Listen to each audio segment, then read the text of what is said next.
Hello, and welcome to a new episode of From the Honeycomb podcast. I am your host, Katerina. Each week, we dive into a blend of topics that resonate with the soul. Whether you're an architect enthusiast, have a passion for wanderlust, want to discover holistic approaches to rejuvenate your body and mind, or are intrigued to learn about Vastu Shastra with a modern approach, you've come to the right place.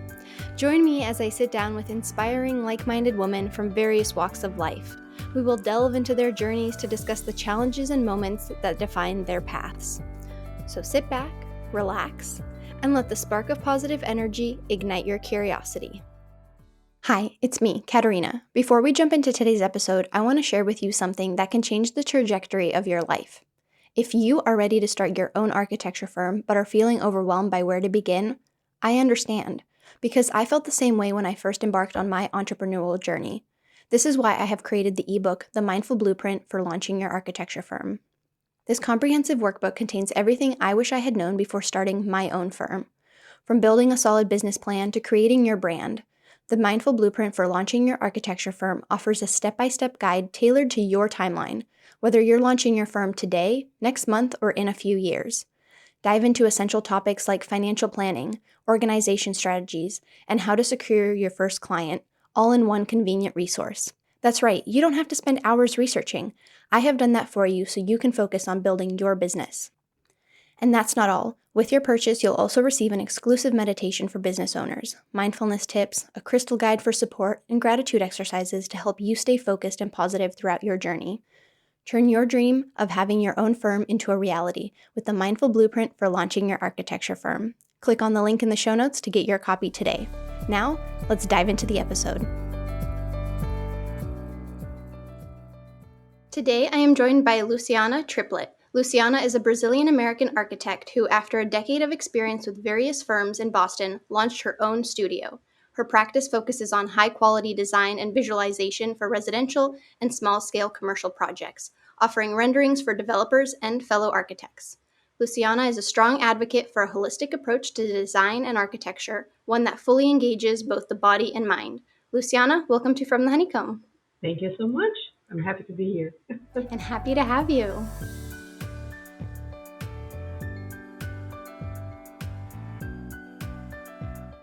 And as you know, we begin every episode by sharing something that we are grateful for in the present moment. So what are you grateful for?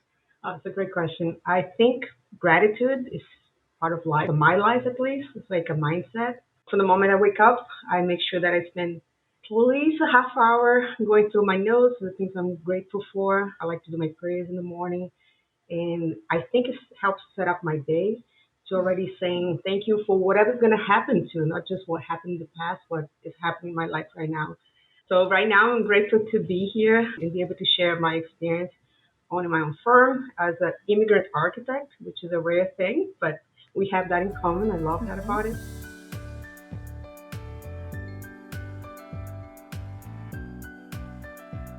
In general, in terms of my business, I can say I'm going through evaluation, like reflection of what I've learned the past 3 years, 3.5 years, and making some changes, which is totally fine. I started hiring help the first time this year, and it made a Nice. huge difference in my life, in the quality of my life. But with that came some challenges too, which is like managing people. We have to find time to teach. The person I hired actually was very knowledgeable in Revit, so that's been a learning curve for me because in this case, I'm the one that needs to learn. I made the decision to transition to Revit after a lot of thinking. I mean, I had the desire to do that for the longest time, right? But you always kind of hesitate because every time you have a project, you know that you have deadlines and you're like, oh, I don't have time to learn as I go, right? So Mm-hmm. that's why it's good to have help. What happened is sometimes if you hire somebody that doesn't know how to build as well, like let's say I tried to hire somebody from Brazil and it was a disaster because it was just like sweetest person, very dedicated, like really wanted to learn. But the time I spent to say this is what you do, the language and all that, it was just like I ended up finishing the project. Like okay, I got something then she transferred to CAD and I finished the whole thing in CAD. So this last time it was better because of the knowledge we had and how to build here and in the program too. So now I have the base, like the template to kind of start developing more projects based on that. So now I'm taking classes and I'm learning, and it's kind of like the funny thing about it, like you feel like it's not like when you pass the AREs you're done, right? I Yeah. tell everybody like, oh, it's just changed. It's like different perspective of what is expected from you. It's like I say the mountains, right? Mhm. To become architects, you have to go to school. So that's one of the mountains you have to climb, right? And then you get Mhm. there, it's like, oh, now you have to have the experience. And that's another one. Then you're going to find a job and work on your resume, your portfolio, and all that. So years of that, like when I did my master's degree here in Boston. I don't know if you know about that, the Boston Architecture College. And at that time, the AIEs, they demanded like over 5,000 something hours. Like, and Wow. you were not allowed to take the exams until you passed all the, like, you had all the Mhm. hours Mhm. filled Mhm. out. So that's hard for women, right? Because at that time Mhm. when you finish, you're kind of getting married, having kids and all that. Then, oh, now find time to study, right? Yeah. So just went back to mention that because that was the second mountain, like, have all the work experience. And then after you're done, kids happened, at least my life. Mhm. And I did not want to be studying in with the little kids. I don't think it was fair for them. I think the first Mhm. 5 years of their life, they should have me. And not judging women that do that. God Mhm. bless them. I know how hard it is. But for me, it was like a decision that I said there was too much stress. So Mhm. I started my own firm actually when you mentioned the 3D visualization during the recession, 2000, end of 2018 or 2019. Wow. So I got laid off. I was not a fun time because I had a baby. She was 6 months, and I found out I was pregnant the same week Oh that my I got gosh. laid off. So it's kind of like, surprise, this is how life is, right? Yeah.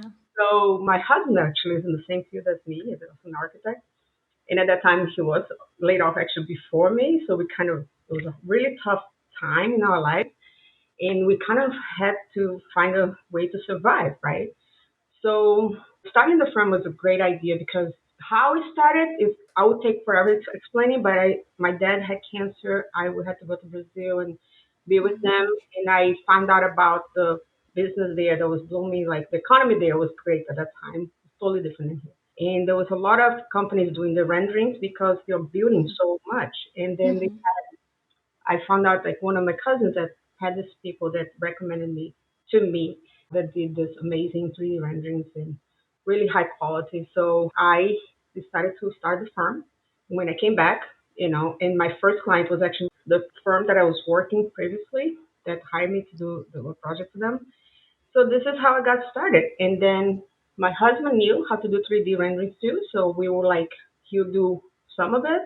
And when we got to more something bigger that I needed help, I would get help there.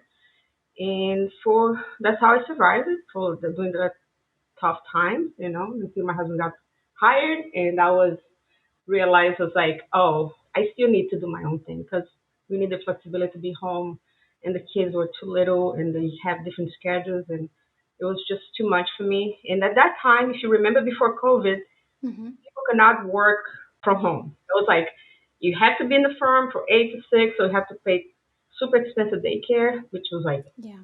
it was crazy. Like, I remember we're like just two kids would be a lot too, so pretty much Mhm. working to pay for it, Yeah. kind of sad to say. The reality was that, and Mhm. I know a lot of moms that are in the same situation now, deciding about their careers or being with the kids because of that. I don't have family here that could help me with the whole situation. So I thought being my own boss would be the best.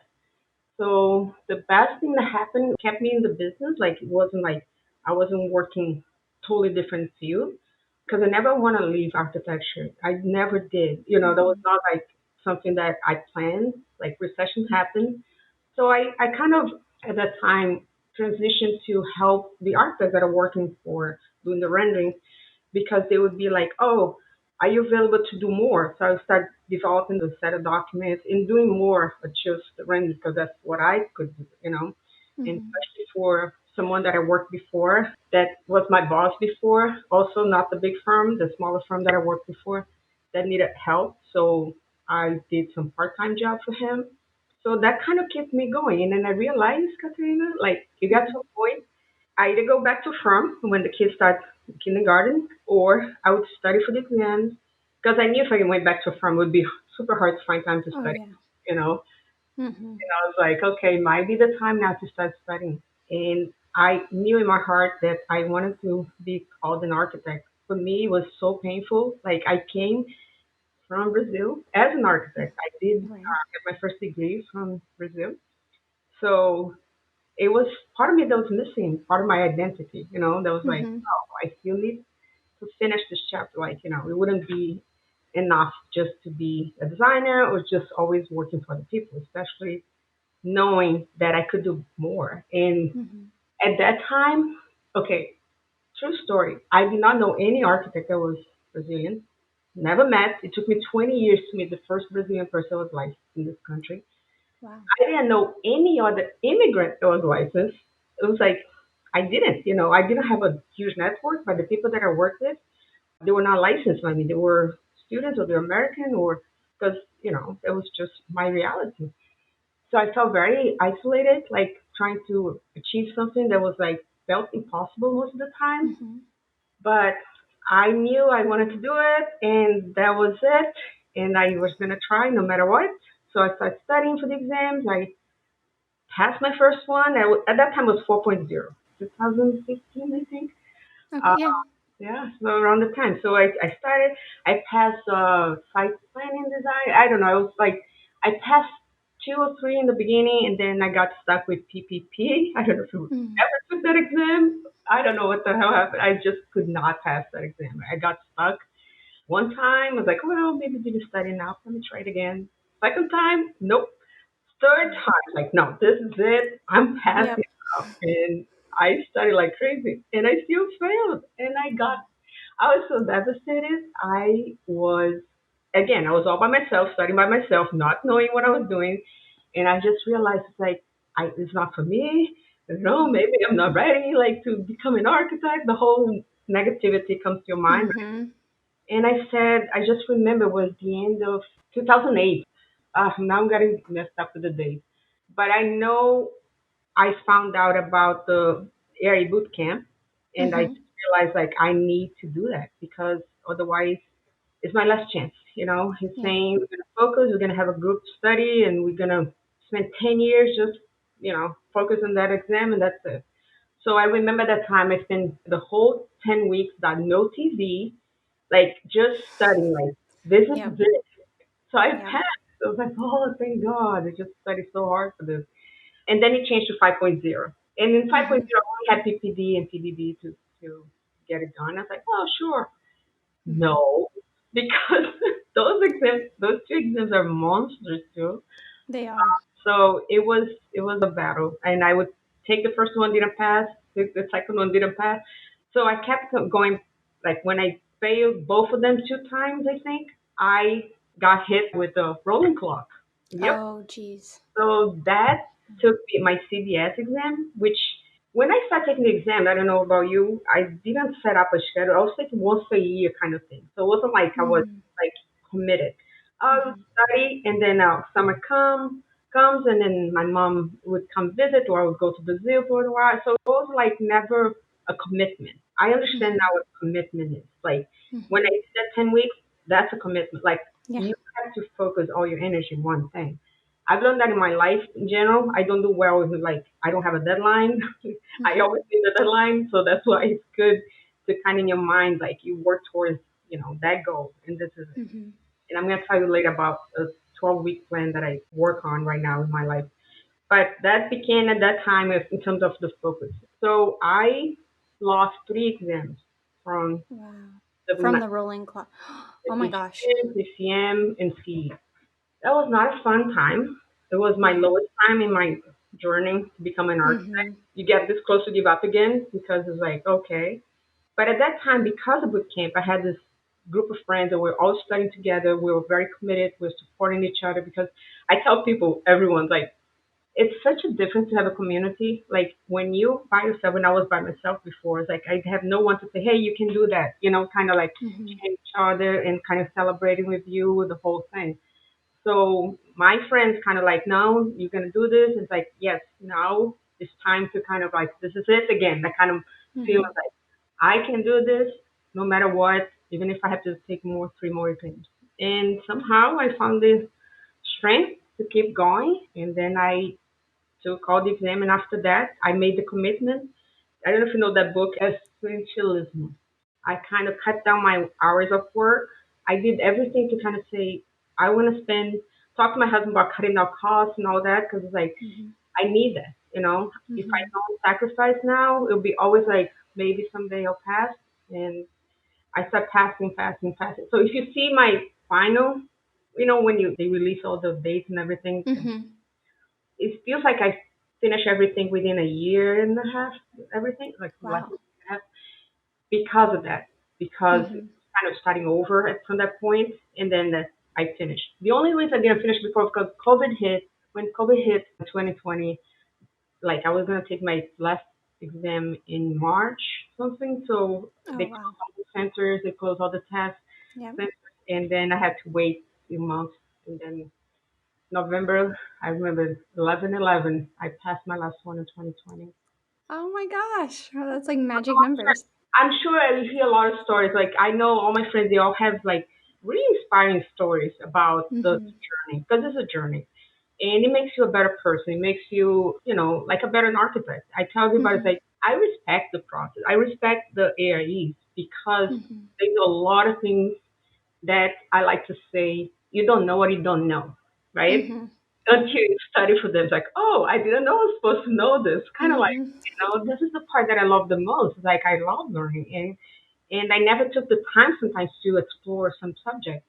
In the way we study so much for this exam, like the HPP book. Like I pretty much Mm-hmm. read like when they canceled the exam. My last one was gonna be PCM or PGM, so I pretty much spent the whole summer reading that book. Like Yeah. normally you don't do that kind of thing. No. Like you have to have a reason to kind of motivate you to read that book. But I feel like God is so good. Like He always prepares me for what's to come. So if I didn't have to Mm-hmm. study for those exams, I don't think I would have started my firm because it put me in the mindset of studying and thinking as a business person. And what if it was Mm-hmm. your firm? What if it was your project? What if such Mm-hmm. and such happens? How to write a contract? All those Mm-hmm. questions that you were like, I wouldn't be sure about it if I didn't study and really try to Mm-hmm. understand how to open your business. The whole thing, the Mm-hmm. LLC, like all the question about the legalities, let's say, what to do and how to do it. I'm not saying I'm great at this because most of the time I tell people like when you study this, it's almost like, are you sure you want to be an architect? Yeah. Because it's like all this bad stuff could happen, and it's Yeah. gonna be on you, or you Mm-hmm. carry so much responsibility. So it makes you realize how serious this profession is, Yeah. in our responsibilities, with the public and your client, which I'm totally fine with it. I tell everybody like we do that because of our love for design and help others, and we are most architects. I'm sure you're the same. We're very Mm-hmm. caring. Like we don't do it just. Nobody chooses this profession because we're gonna make tons of money. Like Yeah. No. it's the other stuff that moves you. Mm-hmm. How can you make a difference in somebody's life? How can you improve their life? How can you make something that is functional and beautiful and like all this quality of the space that kind of moves you and makes you love being there. Mm-hmm. So I was, this mentality that I was like, we're super powerful, like because a creation, we can create, and this is Mm-hmm. something that when you work for somebody else, it's more, at least for me. Some people can be like my husband works in a farm, he's totally happy, like, but it's when you can't be the creator, like you can't be the one saying the vision and making see through, what Mm-hmm. you created. This is part of like when you own your own firm, Mm-hmm. and I think I have a vision of what I wanted to do in terms of design. And when we finish the areas, you have to make that decision, right? You're going to work for Mm-hmm. somebody else, which is totally fine. I mean, I'm not saying like this is right, this is wrong, because we all make our own choices about what we're going to do. But I've been on my own for so long, I could imagine having a boss, like, having the nine to Yeah. five, because it's so great to just have the flexibility. It's like deciding what time you want to work out, what time you want to Mm-hmm. work, what time you want to go to meetings, what time. So it's kind of like you have control Mm-hmm. at some point. Like even if you say, oh, but the client is the one needs you this time, you can say no too, or you can say Yeah. from the beginning of the project, like, by the way, I'm not available such and such time, right? Yeah. I do my best work in the morning, right? So Same. I even just bought a book called, it's right here, it's just right, Deep Work. Oh, nice. Heard about it? No, no, no. I think he talks about, I didn't read it yet, but I think he talks about this idea of like just blocking that time that you do your best work, Yeah. turn off the phone, the internet, and be away, like completely isolated. And respect that about yourself. And just, even though the day can be crazy and hundred things happen, but you have that time to just do your thing, the thing that you love the most, the things like Hmm.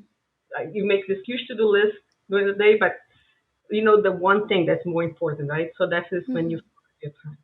But I'm kind of changing subject. I was talking about starting a business. Let's talk about that a little bit. I think it's important if people are out there listening to this, like, I love the feeling that you can go back and tell people you can do it too. You know, like Yeah. once we started, the beginning is the hardest part. It's scary. You have no idea what's gonna happen. Can I survive this? You know, and the worst thing that can happen is like you go back to work in a firm. Like, you know, it's not Exactly. like it's not a life and death decision kind of thing, you know, unless, I mean, this is something that it's doable. And for me, again, I didn't know any architect that was Brazilian. Now, here we go. We know that less than 1.7% of the architects in this country are licensed architects. Mm. And Wow. for Latinas, it's less than 1.7, right? So Hmm. out of this number, I keep thinking, how many actually started their own firm? Like probably almost Not many. something. Yeah. So it makes me wonder about that. And I was really grateful that last year, the AIA, when we had the conference in San Francisco, we were invited to talk about immigrant architects starting their own firms.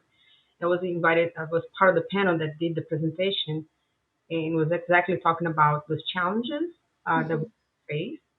Of course, I'm in Boston, like, you know, there's people here from MIT, from Harvard, Oh, everywhere. So yeah. if you start thinking about competition, like forget about it. It's like, you know, there's different types of clients for everybody. I feel like being Brazilian, it's something that makes me unique. I got a lot of clients, they are Brazilians that need Hmm. help, that they don't know how to approach an architect, like if you're not somebody that they could talk to. So I Hmm. feel very honored. You know, I feel like Hmm. this is so, I don't know how to describe it. It makes me emotional because it's like, I made it, but now I can help somebody else. You know, that's the Hmm. best feeling that you can have. No, it's a very intimate thing that you're like that's what I love about residential architecture especially is it's such an intimate relationship that you have with your client because you are creating a home for them. This is where they're going to raise their family, where they're going to sleep, where they're going to eat. And Yeah. then for you it's another added layer because you culturally understand each other. You have a similar background and I think that makes you so unique as well. So it Yeah. makes sense that you have this connection and people will then come to you, especially with similar backgrounds. And I think also because you are a woman, and I've even gotten this now, I've been a year into my business, and I've had other women who are in architecture or construction say, there's another added layer of when you are a woman as well. You're probably going to get more clients. There's just a different, it could be like the nurturing aspect that we have, the energy that we bring into the home that also kind of resonates with clients as well. But I also want to talk about your whole journey as a whole, um, because My long journey. it I'm was not young. very You mentioned 10 years, but it's been actually 24 years. So I'm 24 like, years. I'm Oh like, my yeah. God. So Is it 20 happened 10? years, Wait, no. 24 years I've been in this country, but 10 years, 2019 that I started 2010, sorry, yeah, 2009, it was the recession. I opened the firm in right. 2010. Okay. Yeah. So I don't want to get the dates confused. So So, it's like so 14 years. 10 years of I had the Triplett studio and Yep. 3.5 years of as a architecture firm. Before Mm, it was design and 3D rendering. So I was doing consulting and I was working for other architects, right. but as a consultant. So once I got my license, that's when I started the firm officially as an architect. And I did interiors and I kept Got doing it. things for architects Got too. it. Okay. So, what was that transition like? Because obviously, when you got licensed, are you, and this is always interesting to me, are you then a sole proprietor, LLC, or a corporation? LLC. You're an Since I started LLC. my firm. Yes. Okay. And you've Yeah. just kept it the same. It was Triplett Studios. I kept Triplett Studio, but I Hmm. added architecture finally, Right. Yeah. design, and yeah, and 3D rendering. So I felt like the renderings. It's something I really believe. I believe in the power of visualization. I tell everybody. Hmm. I never do project without renderings because I love them when I show the project. We're doing CAD, right? We're doing set of document. Hmm. They don't understand. We do Right. inspirations. Like, fine, start getting a feeling what's going to be like. Then you show the render, and they're like, here. So like, Yeah. oh, I Yeah. see. Like, you can't put one on one. Like, when you're showing samples, and because I do send the samples, or if the client's not here, I use Material Bank to send the samples to them. And when they're here, I bring the samples. And Hmm. yeah, it's great to see it. But the render is when everything comes together. Hmm. So I do that still for my clients, and I help other friends, they're architects. I never got a client that nobody never heard of. Like usually it's from my network, somebody that already Hmm. knows what I do. Like if you need help, let me know. But I wouldn't be like advertising just the renderings as part of my service.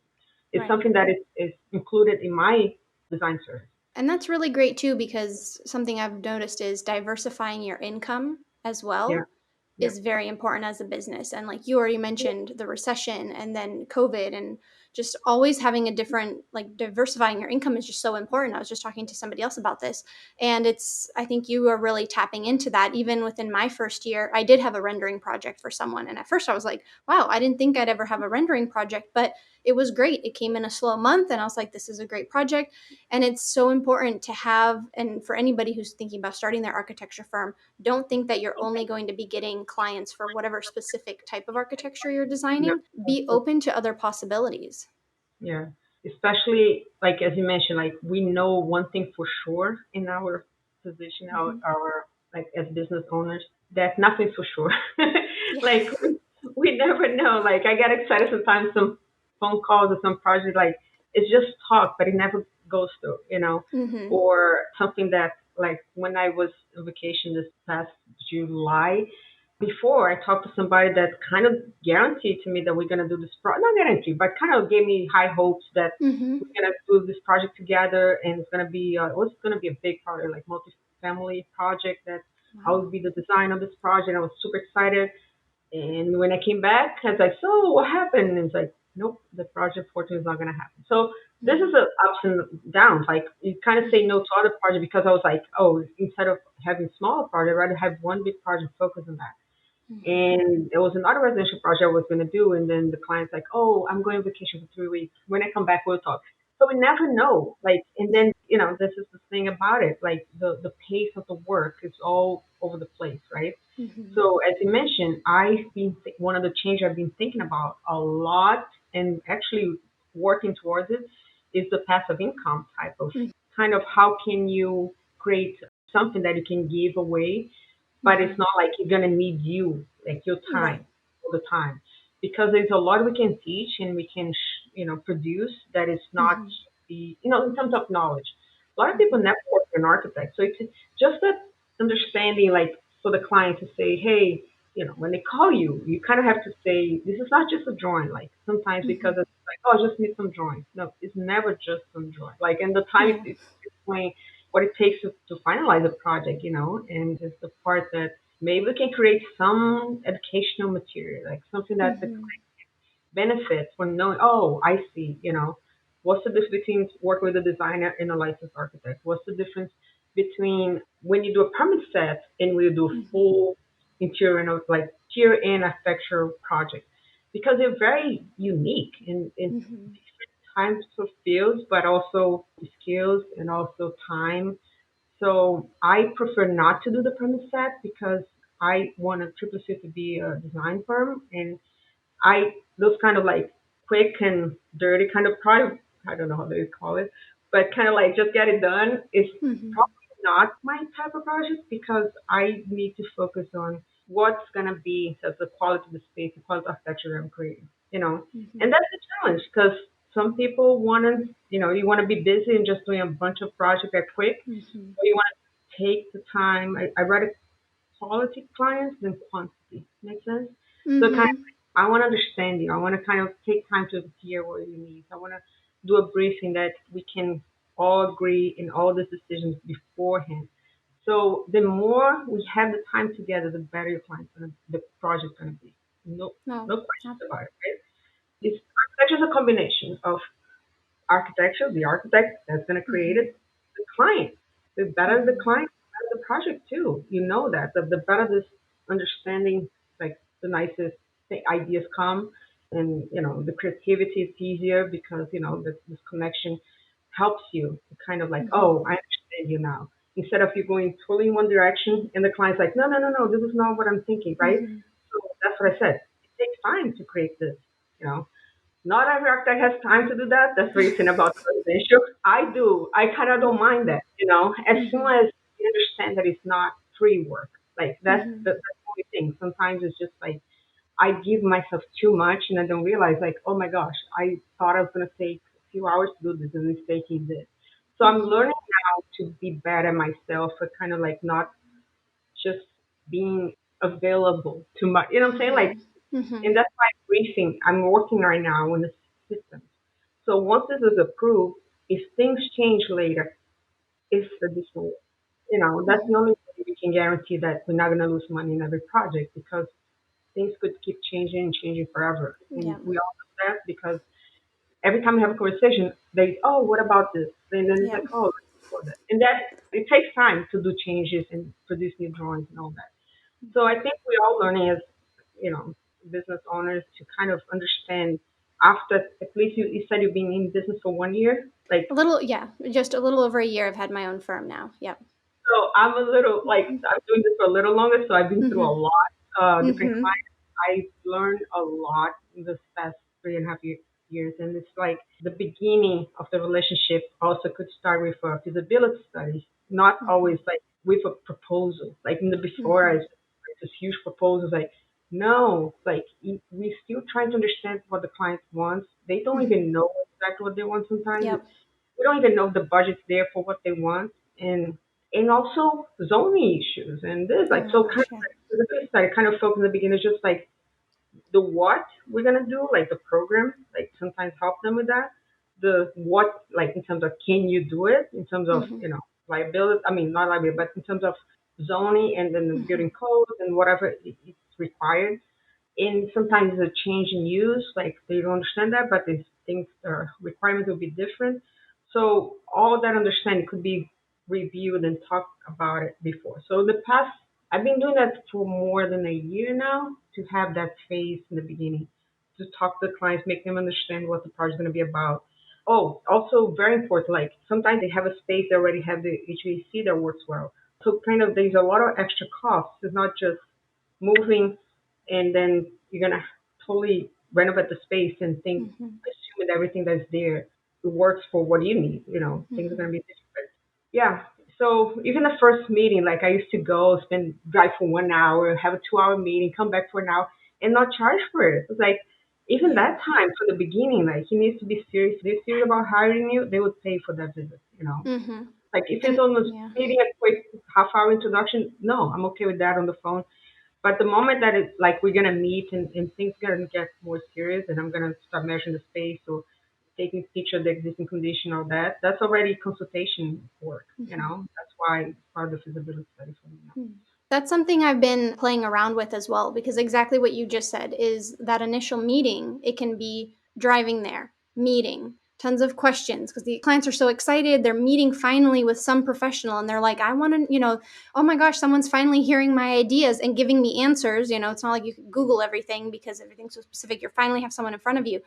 And then, of course, you come back and then you're putting notes together. And even I, before the meeting, sometimes I like to check zoning requirements just so I have a little idea before the meeting in case I know there's certain questions they may ask, especially because, so like I'm in California and if you're along the coast, you have to go through the coastal commission. So I already have to double check, is that going to be a trigger based on what we do and things like that. And so earlier, like this, actually, end of spring, beginning of summer, I started experimenting with charging for site visits. And it was interesting to see when I got calls from potential clients who was kind of Absolutely. like, yeah, I think that's necessary. And most of them were like, yeah, totally understand. Yeah, we'll get that. So I would do a phone conversation first and then charge for a site visit and Yep. then see kind of how that works too. Because I also, like in the springtime, was getting I was going out exactly to these meetings, and I ended up doing one client where I went for two meetings. The second meeting, I brought a contractor, and it seemed like they were going to hire me. And so I was like, okay, yeah, let me bring, because they had way too many questions that I couldn't answer. So I said, let me bring the contractor I would recommend. Let's walk through. And then I sent them a proposal, never heard from them. And that was my big, like, enough is enough. I need to regroup and figure out, because that was such a waste of my time. And I Yeah, felt bad for the contractor as well. So it's definitely learning and evolving. And exactly what you said at the beginning of the episode, too, of when you were sharing about gratitude, is now you're in your third year and you're learning. Every year there's more lessons, and I'm kind of that way too now. And I'm also really looking at, what did this first year teach me? What worked, what didn't? And I'm doing this huge reassessment. I'm taking this whole summer to reassess my business plan and what do I want to do going into the second year, which I think is also important as business owners, to go back and kind of check in with yourself. How is the business going? What have you learned? yes, absolutely. Yeah, the feasibility study is a game changer. It's kind of like you're not committing completely to the Mm-hmm. product, because you have to understand, like, the client is interviewing you, but you're also trying to figure out who they are. Like, Mm-hmm. are we going to be a good match? If this is the way they think, it's the same way I think. The way you approach architecture, as I mentioned, like, do you care about design? Maybe you Mm-hmm. don't. Maybe you just want to permit that, like, maybe I'm not your person. I do want to take time to understand it. Like, if there's a two phone calls recently about a coffee shop. Like, Mm-hmm. I asked, like, do you have a name? Oh, we don't have a name. I mean, we're thinking about a name, but wasn't sure about it. Do you have a concept? No. Like, I wanted to understand, like, the interior designer or whatever I'm going to do in the space, in the branding and the graphic design, they all have to come together. Like, Mm-hmm. the color palette, the kind of vibe, like, are you going for minimalist or this, that, industrial, like, everything that is going to be in the same concept, like, based on that, whatever we decide what your project, what are you going to sell? It's like, how can you design a kitchen without knowing what equipment you're going to need? Like, first, I need the menu. I need the menu. Like, Yeah. you need to fry stuff. Are you going to do pizza? Are you going to do ice cream? Sometimes they want to do everything. So it's like, I try to narrow down. It's like, it's not a big space. If you want to do just ice cream, it's like, it takes a lot of counter space.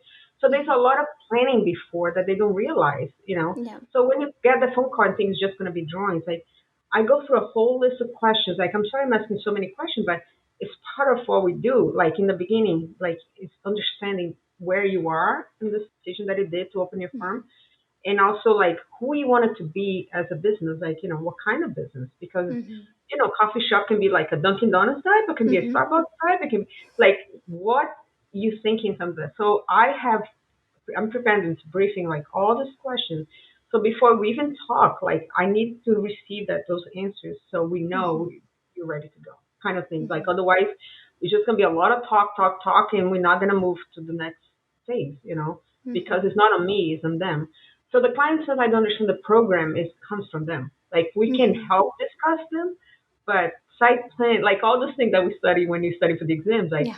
it's not very clear for somebody that never hired an architect. Like, what do I need to bring? Like, it's not Mm-hmm. just let's talk and I'm gonna write a proposal. No, like, the fees. You probably got this question. How much? It was Yeah. like, the scope of the work determines the fees. Like, Yes. if sometimes the space is just already in a very good shape, it's just gonna do not much. Sometimes the gut renovation, sometimes the code violation needs to be fixed. Sometimes it's a change in use that changes everything, like, Yeah. about the space that needs to be updated. So it's not clear for them, like, that's not just drawing. So it takes time in the beginning. So what I want to do, Katerina, like, I Yeah. love how active you are on Instagram. Like, I love, because I don't know, I've been trying to do better. I'm okay with the quick stories, but when you have to kind of create the content, I'm like, oh, I could talk about the good stuff. So I have a whole list of ideas what I want to Mm-hmm. do in this type of topics. Like, you know, exactly. Like, what do you expect from you as a client? When you hire, like, when you contact us, like, be ready to answer those questions, kind of thing. Mm-hmm. Like. So I'm gonna start thinking, like, preparing a lot of this, because I feel like it helps us not to repeat ourselves, because our time is everything we have to sell, and every Mm-hmm. time we kind of go over repeating things, that could be because we don't have the right questionnaire, could be because we don't have the right systems, could be so. When you're teaching like, I know you working helping other women to start their own firms. I mean, Mm-hmm. men. guess. Yeah. Don't swim, but it's okay. I mean, it's part of it to say when you think about all this, your system is going to help you throughout this Hmm. process because this is what I'm going through. Like, I have so many, like, my library in CAD is all these details, all these things that I have over so many years of work. To change to Revit for me is the biggest thing now. Like, Yeah. not Revit, I'm not ready, and this is why Hmm. people, why do you take so long? It's so much better Revit. I know, but do you realize, like, if for me, it would take me time that I'm not getting paid or anything like to Hmm. get to that point, you know. And if I Absolutely. have to hire somebody like I did, they might Hmm. not be available for the next project because it's a 1099. It's not like, Hmm. you're doing as an employee, which is huge difference when you're a small firm. Like you might not be Hmm. ready to do that because you don't Hmm. have the amount of work to be constantly hired, right? So when you get the help, are they going to stay with you for the next project? And no, it's a big question. It's a big if. Hmm. And as I mentioned, we can't guarantee anything because, Hmm. this project could happen, might not happen, maybe. So why I'm talking about this? Because part of this revaluation is one was changed to Revit. I was like, this is it. Like I'm trying to do my best to not go back. The systems, as I feel like I didn't have my briefings. I did have questions, but it was more like me questions. Hmm. Like I have written down, not like a questionnaire that I can send and they do on their own. So I'm Hmm. preparing something that's not going to be always like I have to one-on-one ask the Right. questions. You understand what I'm saying? So this is it's going to be a big part of it, and also all the library, everything that Hmm. is related to automation and kind of make it Hmm. happen in a way that this is phase one, phase two, phase three, and it's very clear for them, like what I expect from the client from each phase and what they should expect from me.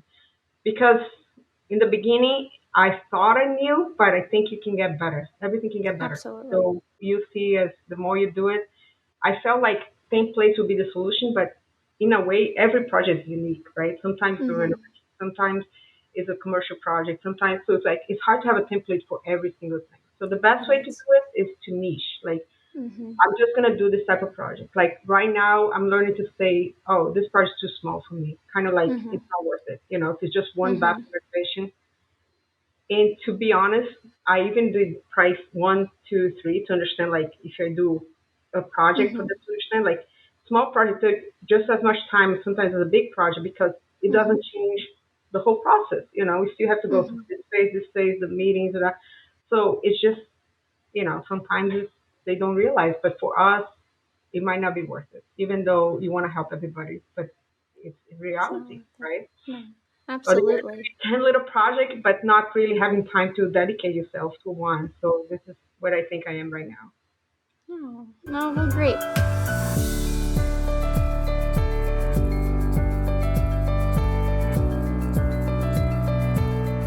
Well, Luciana, thank you so much for coming on From the Honeycomb to share your story. I have really enjoyed getting to know your perspective, especially that you're a few years ahead of me in business. So I've been just like absorbing all of the information. So thank you so much. And where can listeners find you?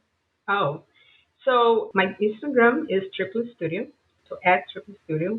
My website is www.triplettstudio.com. My email is lucianat@triplettstudio.com. So you find me one of those three ways and hope to connect to new people. And it will be a pleasure for me to kind of help other women too. They're kind of doing what we're doing and they're starting this journey.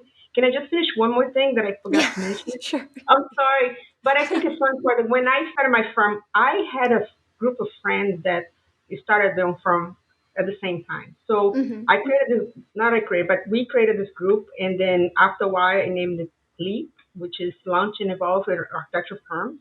It's just that we help each other. Like we used to meet every other week. So we talk about from the beginning, creating your logo, talking about the name of your firm. So I tell everybody, don't do it by yourself. Like try to do it as a group, as a community. Like maybe the people you help, it can become a community too, because this is so important to kind of exchange ideas, like talk about what they're going through.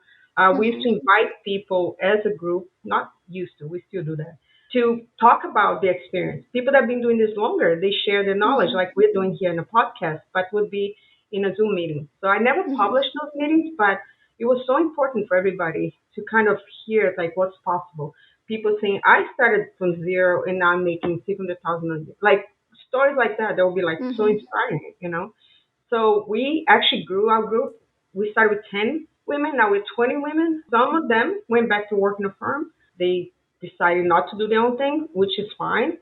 But I think that it still is a huge part of my success. Like having somebody to talk to, like all these things we all go through, we understand each other. We know that. Mhm. So kind of be able to share the experience and learn from each other. No, that was the perfect way. I'm glad you included that as well, because Yeah, it's true. It is really true. yeah. All women too. Yes, yes, it does help when it's all women for sure. Well, Luciana, thank you again. I really appreciate you taking the time. Thank you so much. Thank you for listening to this episode of From the Honeycomb podcast. As we conclude, I want to express my gratitude for joining me in today's episode. I hope you have found it insightful and inspiring. If you enjoyed today's episode, please take a moment to rate, review, and click that like button so you never miss an episode. And don't forget to share this with your friends. You can follow me on Instagram at From the Honeycomb Podcast, and you can also further your support of From the Honeycomb by visiting the Patreon link provided in the show notes. Your contribution helps make more episodes possible. And lastly, don't forget to subscribe to my monthly newsletter, A Spark of Positive Energy, that comes out on the 7th of each month. Thank you so much, and see you next Friday.